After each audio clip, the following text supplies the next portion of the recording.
Bon, parallèlement à ça, pour faire le boulot en entier, éviter le problème général qui va être la fragmentation, contrainte, inexorabilisée, induite, d'éclatement des capacités de résolution des extrémisations, des antagonisations, hein, c'est vraiment le fond de la véritable menace dans son degré véritablement opératif qu'il est tenté d'être adressé actuellement contre nous.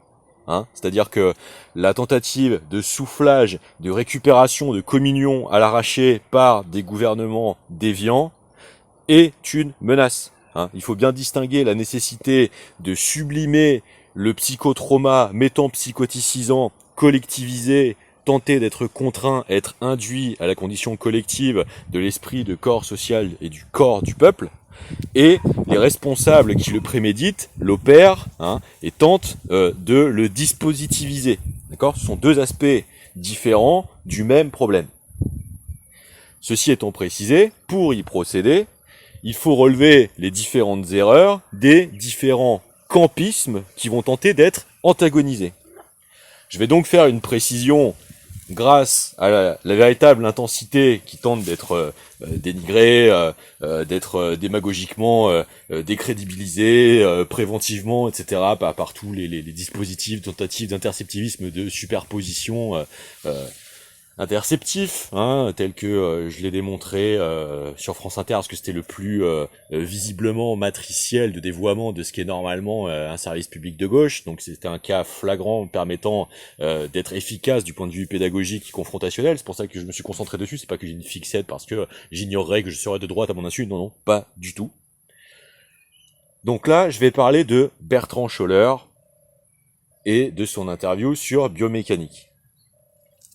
Bertrand Scholler est quelqu'un de plutôt estimable, de par son effort, de transparence, apaisé, d'une pédagogie maître de son ton et de la responsabilité de l'éloquence publique, hein, au sens inertiel ensuite, hein, inspirationnel, mimétique, etc. Donc d'une responsabilité de la geste de la parole publique, ce dont je l'en crédite tout à fait volontairement, avec plaisir.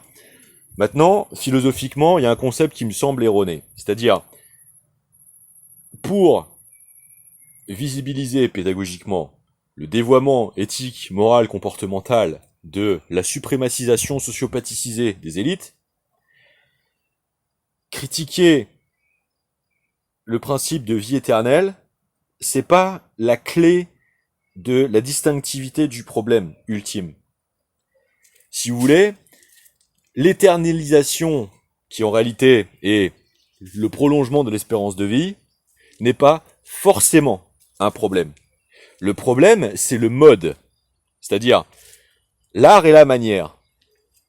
Si vous êtes capable de déployer le savoir pour permettre d'accompagner le corps humain dans la maîtrise de ses propriétés véritables, jusqu'aujourd'hui méconnues, par exemple, d'homéostasie, c'est-à-dire la capacité d'opérer quotidiennement dans son savoir propre vis-à-vis de sa propre constitution, les maintiens en équilibre qui font que, par exemple, l'érosion, le vieillissement, la dégénérescence, etc. ne se produisent pas parce que vous avez réussi à trouver la formule équilibrée dans vos modes et vos hygiènes de vie, et que à ce moment-là, vous ouvrez la porte de votre infinie prolongeable espérance de vie, vous avez ouvert les clés d'une éternité sans être une déprédation pour quoi que ce soit. C'est pas donc en soi un problème. Le problème, c'est le mode. C'est-à-dire, ce qu'on reproche aux élites, c'est de le faire par permissisme de cannibalisation. Qu'est-ce que je raconte, pas autant pour moi. De cannibalisation. Désolé.